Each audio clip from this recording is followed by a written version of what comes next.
Hello students, my name is Rajat and welcome to today's video lecture. First in place, I have a very curious question for you all. Tell me the name of organ of our human body which never stops working. Or if I put it in another way, which is the organ which never sleeps. एक ऐसा organ हमारी body का जो कि कभी काम करने से नहीं रुकता. ठीक है. Some of you might have guessed the answer. Yes, the answer is right.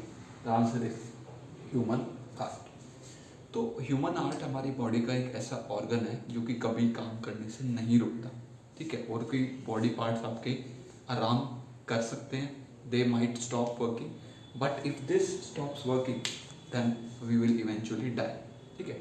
तो हमें इसके पीछे का रीज़न समझना पड़ेगा कि इसका क्या रीज़न है कि ये स्टॉप क्यों नहीं करता है. ठीक है. तो ये समझने के लिए हमें इसका फंक्शन समझना होगा कि जो ह्यूमन हार्ट है वो क्या क्या फंक्शंस को परफॉर्म करता है. ठीक है. तो फर्स्ट जो इसका फंक्शन है वो होता है सर्कुलेशन ऑफ ब्लड. ठीक है.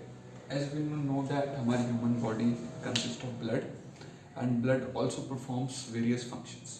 तो उस ब्लड को हमारी बॉडी के अंदर सर्कुलेट कराने का काम, मीन्स अगर मैं बोलूँ पॉइंट ए से पॉइंट बी पे ब्लड को लेके जाना तो वो कौन लेके जाएगा. ठीक है.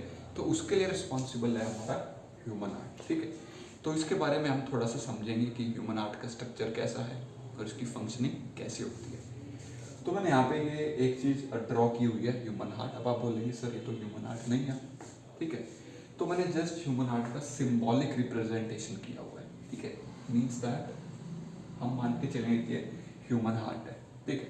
अब आप लोगों के मन में क्वेश्चन होगा कि सर ये ऐसे 4 बॉक्सेज आपने क्यों बनाए हैं. ठीक है. तो इसके आंसर के लिए मैं थोड़ा सा आगे चल के आप लोगों को बताऊंगा कि ये मैंने 4 बॉक्सेज या फिर चेम्बर्स बोलते हैं इनको. ठीक है. जो ये बॉक्सेज है ना, इनको बोलते हैं चेम्बर्स हैं. तो आप आइडिया लगा सकते हैं कि ह्यूमन हार्ट हमारा कितना चेम्बर्ड है. ठीक है. तो 1, 2, 3 एंड 4. ठीक है. ये हमारे 4 चेम्बर्ड हार्ट होता है. इसके पीछे का रीज़न, इससे क्या एडवांटेजेस हैं, क्यों होता है, इसके बारे में मैं आगे चल के आप लोगों को बताऊँगा. ठीक है. उससे पहले थोड़ा सा इसके स्ट्रक्चर के बारे में. ठीक है. फर्स्ट चीज मैंने आपको बताई थी कि 4 चेम्बर्ड है. सेकेंड हम इसको बोलते हैं muscular. It is muscular organ. तो इसका क्या मतलब है? It is made up of muscles. ठीक है. अब इसका साइज के बारे में कि इसका साइज कितना बड़ा है. ठीक है. तो जो हार्ट है उसका साइज होता है as big as your fist. ठीक है. जो आपकी फिस्ट है ना, इतने बड़ा इसका साइज होता है. ठीक है. अब जो इसके चेम्बर्ड है ना, इनके 4 चेम्बर्ड है, लेकिन जो ऊपर के 2 चेम्बर्स हैं उनका एक ही नाम है. ठीक है. The upper chambers are known as atrium. ठीक है. और जो नीचे के चेम्बर्स हैं इनको बोला जाता है वेंट्रिकल्स. ठीक है. यहाँ तक की बात क्लियर होगी. अब हम पहले समझते हैं कि जो ब्लड का ट्रांसपोर्टेशन हो रहा है उसके केस में इसका क्या रोल है. ठीक है. अब मैंने यहाँ पे 2 बॉक्सेस टाइप के कुछ बनाए हुए हैं. अब you may be curious that what are these boxes. ठीक है. तो फर्स्ट ऑफ ऑल मैं लिखूंगा दिस इज लंग्स. ठीक है. ये लंग्स को रिप्रेजेंट कर रहा है. जो नीचे है ये हमारे बॉडी पार्ट्स हैं. ठीक है. These our body parts. ठीक है. तो हमारा क्या काम है, सपोज ये पॉइंट ए है और ये पॉइंट बी है. तो जो ऑक्सीजन रिच ब्लड है उसको from point A to point B लेके जाना है. सिंपल सा. तो इस केस के अंदर हार्ट हमारा देखते हैं कि कैसे काम करेगा. ठीक है. लंग्स का फंक्शन हम सबने पढ़ा हुआ है कि क्या होता है.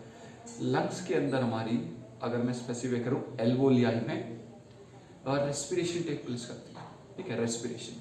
तो रेस्पिरेशन में क्या है, जो हमारी बॉडी की CO2 है उसको एग्जिट करना है और जो बाहर सराउंडिंग O2 है उसको हमारी बॉडी में लाना है. ठीक है. तो सपोज लंग्स के अंदर हमारे पास O2 आ चुकी है ब्लड के अंदर, मीन्स हमारा ब्लड है ऑक्सीजनेटेड ब्लड है. ठीक है.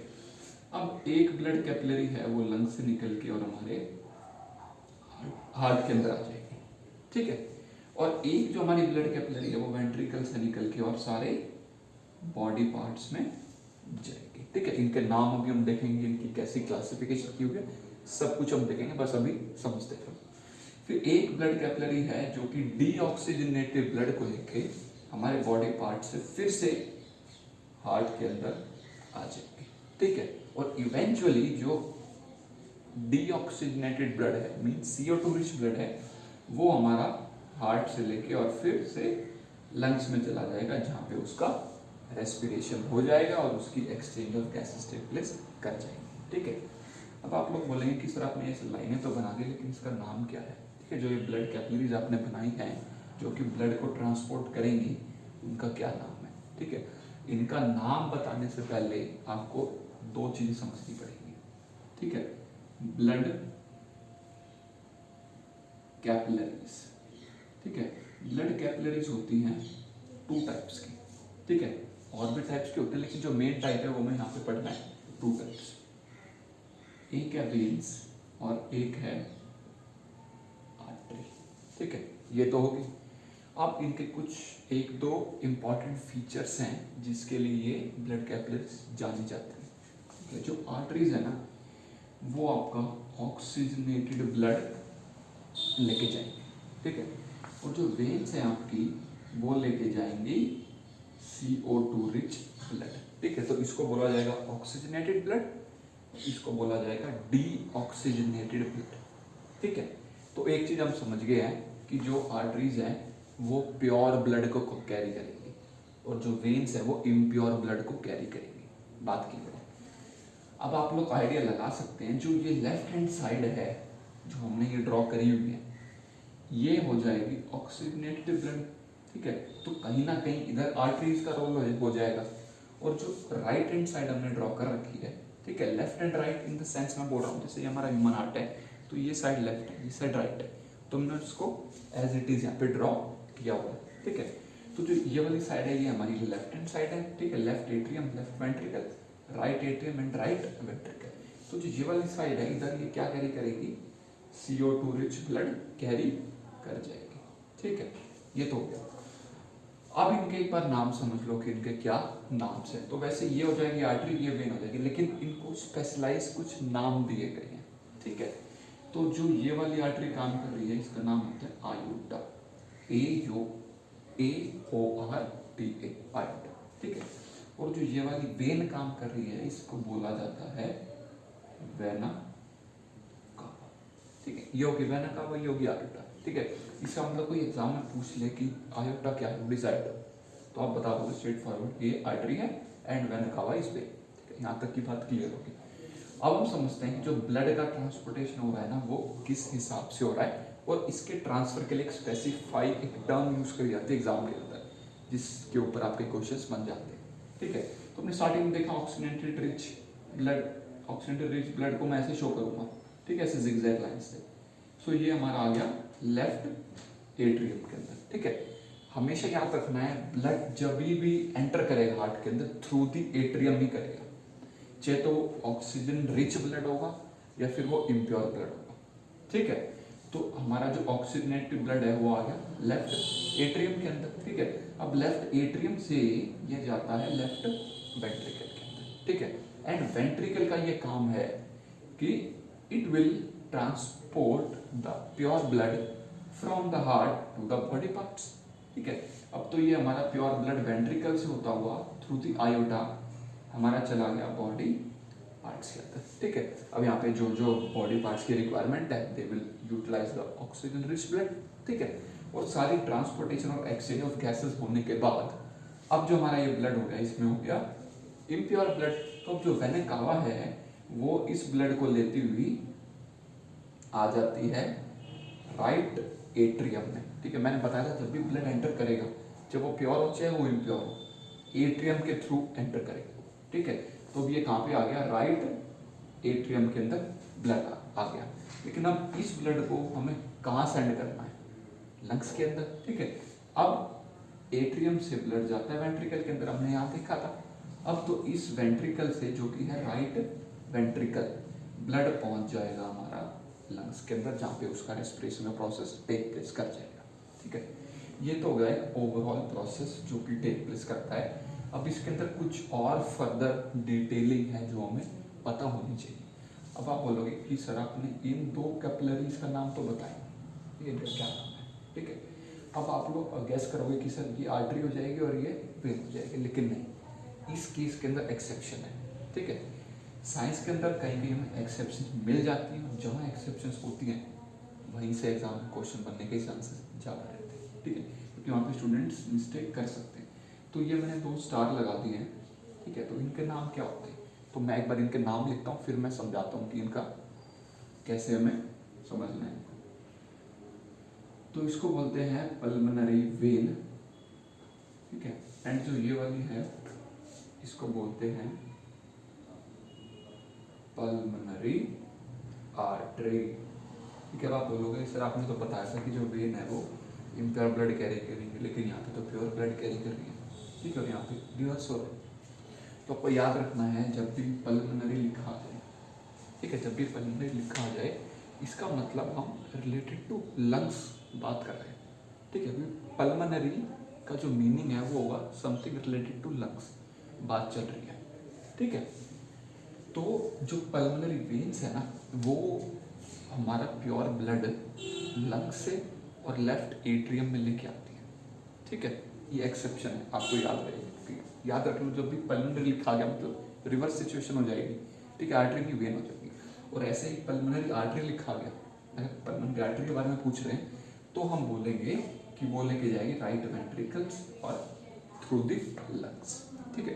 यहाँ तक कि हमारे सारे पॉइंट्स क्लियर है। अब मैंने स्टार्टिंग में एक बात बताई थी कि मैं डिस्कस करूँगा कि जो 4 बॉक्सेस मैंने बनाए हैं इनका क्या यूज़ है, ठीक है। तो ऐसे बोला जाता है कि जो ह्यूमंस का हार्ट है ना, it is 4 chambered heart, it is 4 chambered, आपको दिख रहा है 1 2 3 4 2 एट्रियम और 2 वेंट्रिकल्स। अब इसका क्या यूज़ है, और एक और टर्म है इसको बोला जाता है डबल सर्कुलेशन, ठीक है। डबल सर्कुलेशन क्या होता है, तो डबल सर्कुलेशन आप ऑलरेडी समझ चुके हैं, ठीक है। अब ये बताओ कि हार्ट के अंदर ब्लड कितने टाइम एंटर कर रहा है, ठीक है, 1 टाइम 2 टाइम 3 टाइम, कितने टाइम एंटर कर रहा है हार्ट के अंदर। तो आप बताओगे सर एक तो यहाँ से जो कि लेके आ रही है पल्मोनरी वेन, और एक यहाँ से जो कि लेके आ रही है वेना कावा, ठीक है, both times into the atrium.